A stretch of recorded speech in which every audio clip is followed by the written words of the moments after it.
வணக்கம் மக்களே, welcome to the better show. இன்னைக்கு ஷோ நம்ம பார்க்க போறது மகுடி அப்படின்ற மலேசியன் தமிழ் மூவியோட ரிவ்யூ.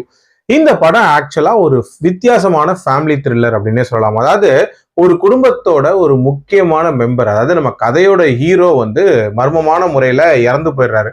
அந்த இறப்புக்கு காரணம் யாரு அப்படின்ற மாதிரியான தீம்ல நகரக்கூடிய ஒரு இன்வெஸ்டிகேஷன் டிராமா. ஆக்சுவலா நம்ம ஹீரோவோட ஃபேமிலியை பொறுத்த வரைக்கும் ஒரு பணக்கார குடும்பம் அண்ட் அப்பா அம்மா அண்ட் அக்கா ஹஸ்பண்டோட ஒரு வீட்டுல வாழ்ந்துட்டு இருக்காங்க. அக்கா ஹஸ்பண்டுக்கும் நம்ம ஹீரோக்கும் அடிக்கடி முட்டிக்கும். காரணம் இவர் பொறுப்பா இருக்கிறது இல்லை அப்படின்ற மாதிரியான ஒரு விஷயம்.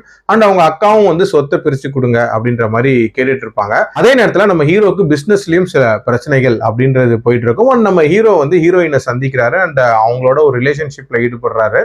அந்த ரிலேஷன்ஷிப் அப்படின்றது இவங்க குடும்பத்துக்கும் பிடிக்காம இருக்கு அப்படின்னே சொல்லலாம். ஸோ இப்படி நிறைய பிரச்சனைகள் ஹீரோவை சுத்தி இருக்கிற நிலையில திடீர்னு ஹீரோ இறந்து போயிடுறாரு. ஸோ அதுக்கு காரணம் யாரு அப்படின்ற மாதிரியான ஒரு இன்வெஸ்டிகேஷனா தான் அந்த கதை போகுது. ஆக்சுவலா ஒரு க்ளோஸ்டு குரூப் ஆஃப் பீப்புள்குள்ளதான் யாரோ பண்ணிருப்பாங்க அப்படின்ற மாதிரி ஸ்டார்டிங்லேயே நேரோ டவுன் பண்ணிடலாம்.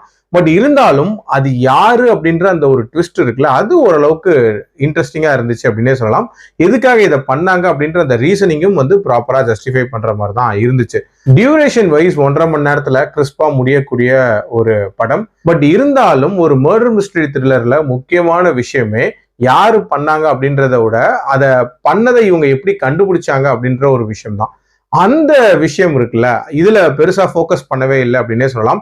ரொம்ப ஈஸியா கண்டுபிடிச்ச மாதிரி காட்டிட்டாங்க. இன்ஃபேக்ட் அதுல இன்னும் காம்ப்ளெக்ஸான ஒரு ரைட்டிங் அப்படின்றது கண்டிப்பா இருந்திருக்கலாம். அதே மாதிரி தேவையே இல்லாத சில சாங்ஸ் சீன்ஸ் அப்படின்றதும் இருக்கதான் செய்யுது. பட் ஓவரால் ஒரு ஓகேஷான ஒரு படம் தான். என்னோட ரேட்டிங் இந்த படத்துக்கு 2.7 அவுட் ஆஃப் 5. அடல்ட் கண்டென்ட்டை பொறுத்த வரைக்கும் மைல்டா சில காட்சிகள் வருமே தவிர மற்றபடி பார்க்கலாம். மீண்டும் அடுத்த விமர்சனத்தில் சந்திக்கிறேன். நன்றி, வணக்கம்.